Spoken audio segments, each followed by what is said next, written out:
Good morning. Today we're going to cover 7.3 difference of squares. So if you haven't done so already, do the minds on please for 7.3 and I'll take it up in a sec. Okay, so difference of squares.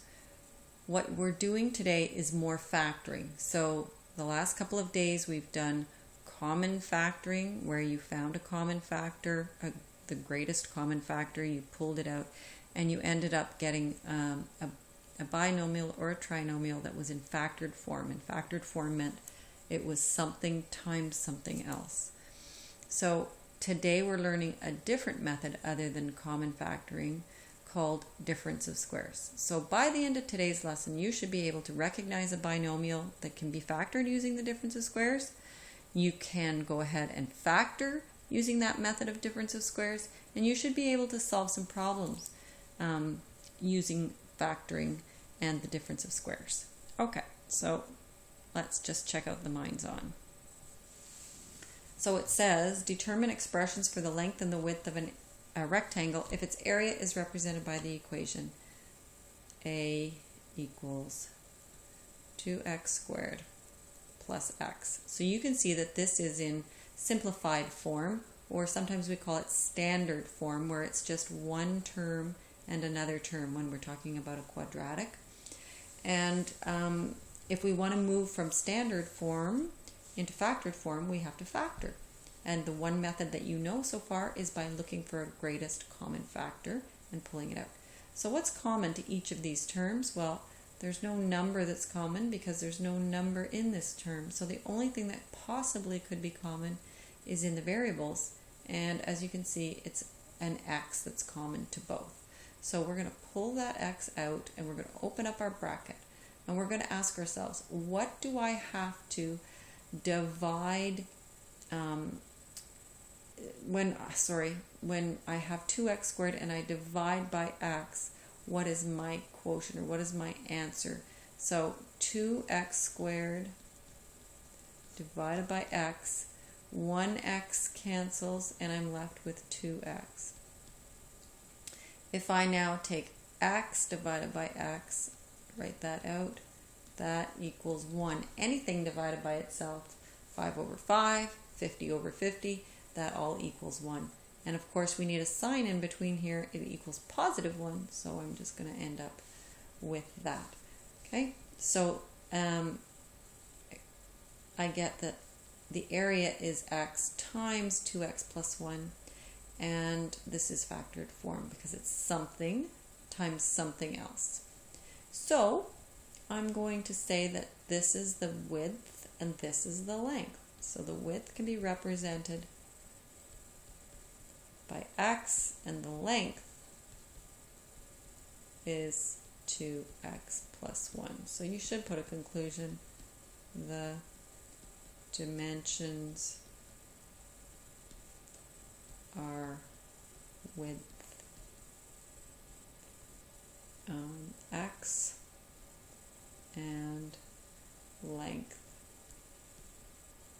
2x plus 1. Okay, so hopefully you got that minds on and you're getting good at factoring. So let's move on now to a new method called difference of squares. So do you remember perfect squares? A perfect square is a number that you can take the square root of and you're going to get a whole number. So the square root of 1 is 1. The square root of 4, 4. The square root of 9, 3. The square root of 16, 4, etc. So you should be able to recognize some of these numbers, hopefully. I would expect that you should recognize them up to about 144, maybe the odd one after that. But certainly the ones in this column, you should recognize all of those numbers as perfect squares. If you don't, this is going to be a difficult method for you. So what you're going to do now is recognize also that x squared is a perfect square, right? Because if we take x times itself, we get x squared. So a perfect square is just a number times itself to give you, a perfect square is a number that has the square root. That's a whole number.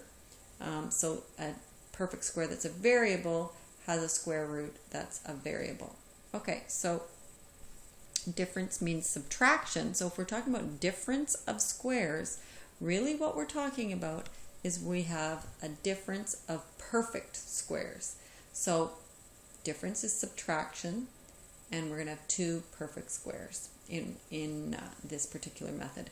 But before we do the method, we're just going to do the opposite of factoring, which is expanding. Remember? So expanding and factoring are the opposite of each other. So if I wanted to expand x plus 2 times x minus 2, I would do x times x, then the outsides, then the insides, and then the last. So we know that's called FOILing, right? When we have a binomial times a binomial. So this is going to be x squared minus 2x plus 2x equals, sorry guys, I'm really tired. So that's going to be, 2x minus 4. And when we gather up our like terms in the middle, minus 2x plus 2x is actually 0, right? Minus 2 plus 2 is 0. So we end up with a weird one. We only end up with two terms, x squared minus 4. So if I gave you x squared minus 4 and I asked you to factor it, well, because it's the opposite of expanding, we would know that x plus 2 and x minus 2 is the factored form of x squared minus 4. Okay, so using that, can you stop the video right now and can you expand b out for me and then try and factor?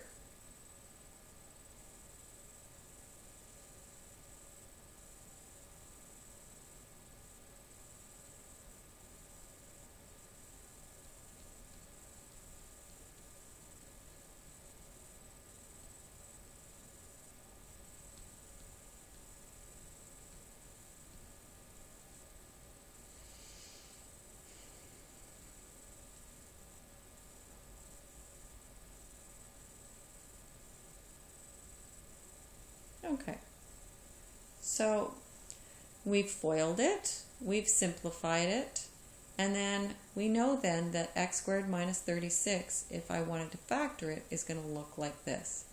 So let's just go back now and compare these two and see what we did to factor them. First thing we did was we recognized that this is a difference of squares. So three things have to be true for difference of squares. We need to have a perfect square and another perfect square, and we have to have a minus in between because it's called difference of squares, not sum of squares. So three things have to be true, and if those three things are true, it's really easy to factor. You just take the square root of the first and put it at the front of each bracket. You take the square root of the last and put it at the back of each bracket, and then you put one of each sign in between. Okay, so let's do some practicing here. Whoopsie. Oh, goodness. So here's an example. X squared minus 25. First of all, let's do our little check. Is this a perfect square, x squared? Yes. Is 25 a perfect square? If you're not sure, you can always get a multiplication table and use it to determine your perfect squares, but yes, 5 times 5 is 25. And there's a difference in between. So we've got the three check marks, and so we're just going to write two brackets like this. We're going to take the square root of x squared, put it there and there. Take the square root of the second one, put it here and here, and we're going to put one of each sign in between. Not too difficult, right? Okay, let's try the next one. Now, the next one, we're going to look at the first one, 64. Is that a perfect square? Yeah, 8 times 8 is 64. And then 4x squared. Is that a perfect square? Well, I know x squared was, but 4 also has to be a perfect square in order for the whole term to be a perfect square. And yes, 4, of course, is a perfect square, 2 times 2. So this is good, and there's a minus in between. Okay, so this qualifies as factorable using difference of squares. So I'm just going to open up my two brackets. I know I have to put the square root of the first at the front. I know I have to take the square root of the second and put it at the back. So this is going to be 2x and 2x. And then because it's difference of squares, I know I'll have one of each term. Why don't you try the next one? So pause the video right now. See if you can get C, please.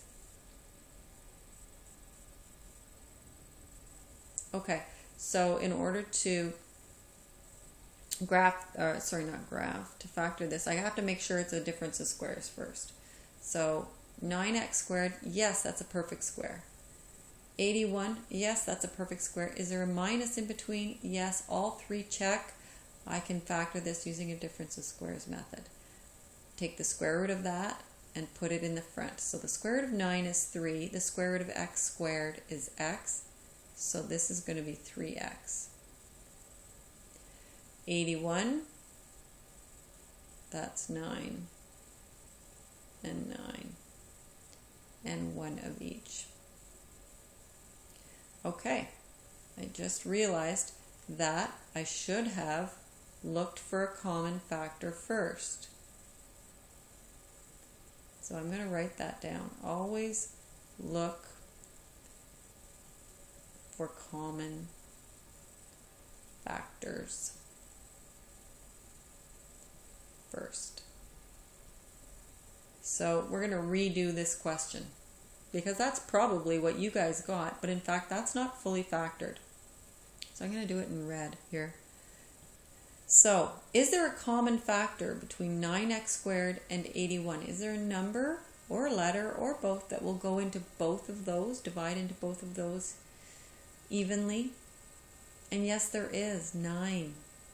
So I'm pulling out that GCF of 9, and I'm left with x squared minus 9. Does everybody see that? I'm pulling out the 9, so 9 divided into 9x squared is x squared. 9 divided into 81 is 9. Now I'm going to have that 9, and I'm going to do a difference of squares here. So this is a perfect square, this is a perfect square, and there's a minus in between. So this also is going to factor to what's the square root of x squared? That's x and x. What's the square root of 9? That's 3. And I'm going to have a plus and a minus. And it doesn't matter what order. Notice over here it was plus then minus. Here I've got minus then plus. It doesn't matter.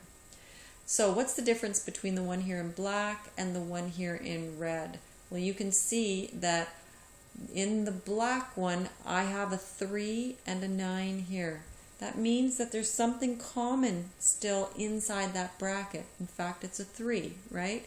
So if I were to continue to factor this one, I would pull out the 3 that was common in that first bracket, and I would get x plus 3 as what remains. And then I would do it again for this bracket because I can see there's a 3 common to this one as well. I'm just going to put it here for now. So this would be x minus 3. And now I've got a 3 here and a 3 here, but I really want all my numbers in front. So 3 times 3 is 9. And then I'd get x plus 3 times x minus 3. Sorry about the wrong order there. So, lesson learned. We should always look for a common factor first because we don't want to be doing this business. It's a little too tricky. It's easier to pull out the common factor and then factor what's left inside the brackets. Okay. Oh, goodness. So let's do a word problem. So Sylvia wants to use an area of her backyard for a garden. And the area of the backyard is 9x squared. And she wants her garden to be 16 meters squared. Write a quadratic expression that represents the remaining area of the backyard. What are the dimensions of a rectangle with the same area as the remaining area of the backyard? Okay, so the area of the backyard that's remaining, I'll just put remaining,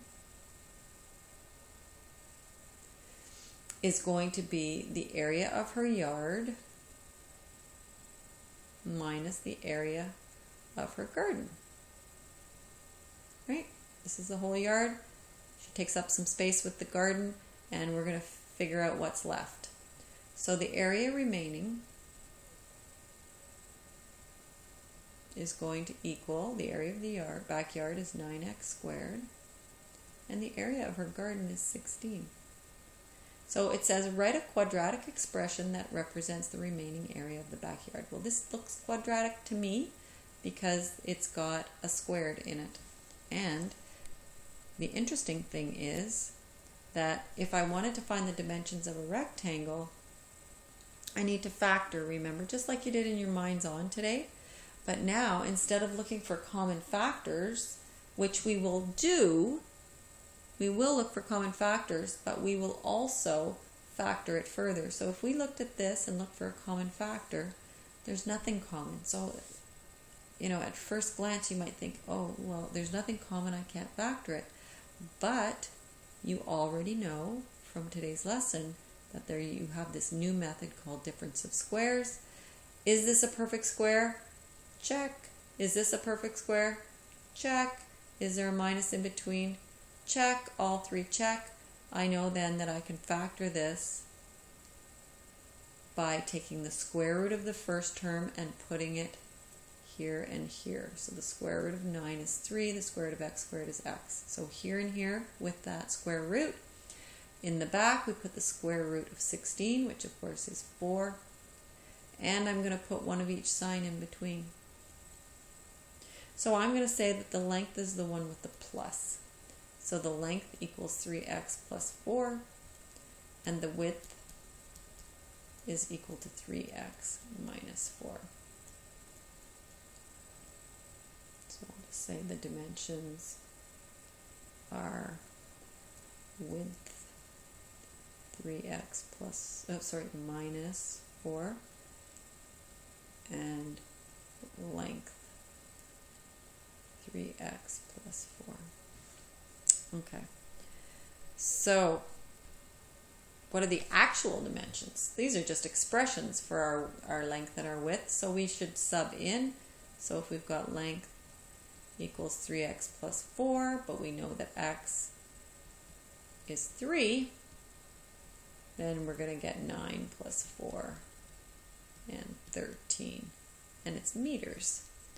And I don't know what is wrong with my computer. I apologize. It keeps doing that. The width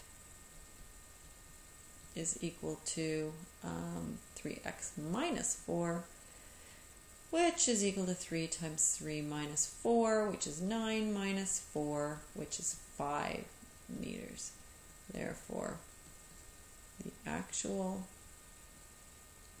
dimensions are 5 meters by 13 meters. All right, that is it for the lesson. Can you please do your consolidate for 7.3? Put it on my desk so I can mark it, and get started on your classroom work, please.